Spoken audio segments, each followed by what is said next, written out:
Hi fam, welcome back to another video. My name is Jamila. If you're new, welcome to my channel, and if you're a returning subscriber, hi. So today we are going to be making a traditional soup from the northern part of Nigeria where I am from. We'll be making kabewa, and kabewa pumpkin. Pumpkin is currently in season here in the US, so a lot of cooking recipes or celebration or gatherings is going to involve pumpkin. So why not bring a version of my own kind of usage for pumpkin to you also. Please subscribe and let's get right into this video. To start with, we are going to be starting by boiling our protein. We usually would use variety of meat cut like the brisket bone, soft beef, fat, if you're making this traditional soup back home. But here I'm going to be using goat meat because that's what I have available. I tried so hard to go get exactly the kind of meat cut that we would normally use, but I was too lazy and I just decided to stick to what I have at home. I am team spice your meat however you want, your protein, however you want. I have to spice my protein, not because I'm making something like traditional soup. You know how people say, oh, there is no place for curry, cumin, thyme or whatever in your protein or in your soup because you're making a traditional soup. I am not that kind of person, so please, if you are, just stay true to yourself but enjoy the recipe. So I had to go on to spice up my meat, and I used cumin, salt, thyme. I don't think I used curry powder in this one because I wanted to maintain the aroma and the color of the pumpkin itself, and curry powder can be overpowering, most especially the one that I have. So once I did that, I let that to go on to cook, and the next thing is going to be me cutting up my pumpkin. However, I had to add fresh onions because onions always make everything feel better. Taste better. So we are the chopping board ready to cut up our pumpkins. Pumpkins are very, very hard, and that is one thing that makes it very intimidating for me to make all the time. I always think about the process I have to go through to cut it up, so I use small knives instead of big knives to cut it up because I can control the small knives better because of how hard it is. It is so hard it can knock off something out of your hand, so struggled a little bit, but I ended up cutting it. Pumpkins are packed with essential nutrients. If you are not familiar with it, it is very rich in fiber, vitamins A and C. So a lot of people come for northerners that, oh, we eat too much of either raw food or our food choices are just off because of we eat lots of lettuce, then sometimes we add raw seasoning to our food, we do a lot of spices, herbs and all that, and it seems like people don't like it. And well, that is why we tend to be very healthy, normal weighted for the most part, so I don't know what people are talking about. It's been an argument I've been seeing a lot of, most especially whenever Opeyemi Famakin posts a recipe from a northern food content creator or blogger. People tend to just say things from their mouth, and I'm like, show me your food, show me your food. The other day I was teasing the mister, he's Yoruba, and I was teasing him that what are the comfort food that Yoruba can lay claims to? Please, if you're Yoruba, let me know, because I know we have lots of comfort meals, comfort foods, comfort snacks, desserts, whatever it is, salads, variety of salad, the moringa salad, zogale, yakwa, and all those things. And I don't know what other tribes can lay claim to, like the northern people can lay claim to. A lot of variety. A lot of our foods have been really adopted by other tribes in Nigeria.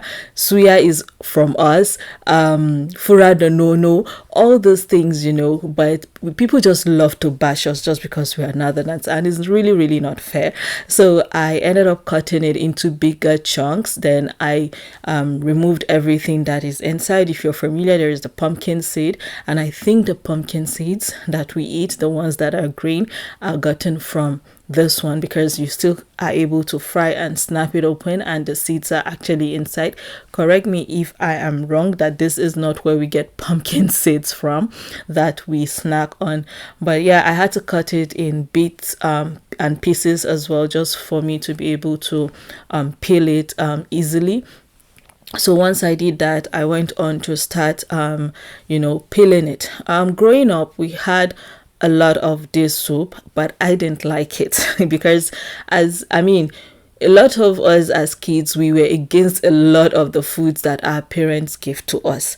I'm so lucky that my kids are not like that, but I very much remember how many food I didn't like as a child growing up, but now I love them. And pumpkin is one of those. Look at how it looks like purple right here, but it has to go through a cooking process. So I washed or cleaned it up, and I brought my pot, set it up on the burner, and I added the pumpkin into it with a little bit of water to start softening it up or steaming it. But growing up, we had the soup. I don't know how people would think that is a poor man's soup, but any fruit or vegetable that is really rich and really accessible is not a poor man's food. I know,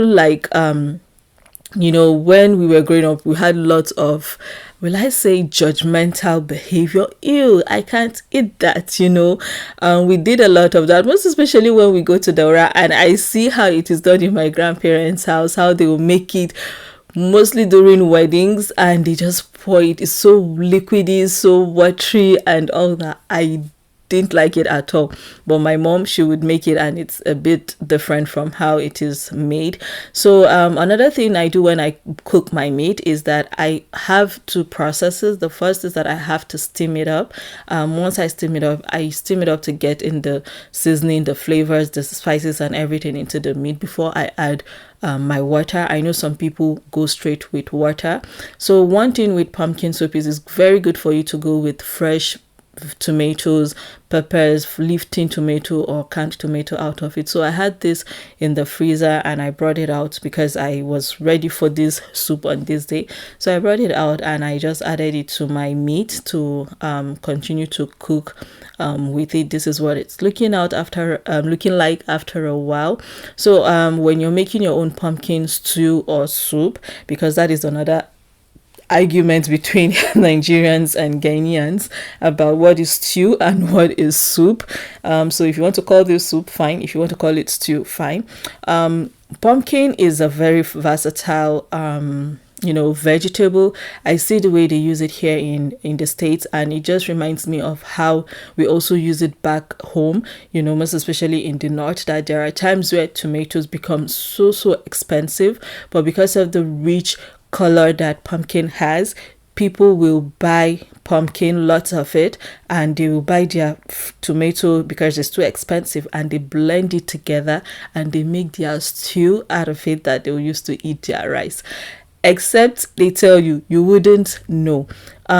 The tomato can really overpower the pumpkin, so you have to do a ratio thing, but it is one thing that people use to cut cost. So now I'm going in with my own traditional flavors, and really in the north, major traditional spice for cooking or herb for cooking is iru, which is the dawa. So I went in with the dawa recently.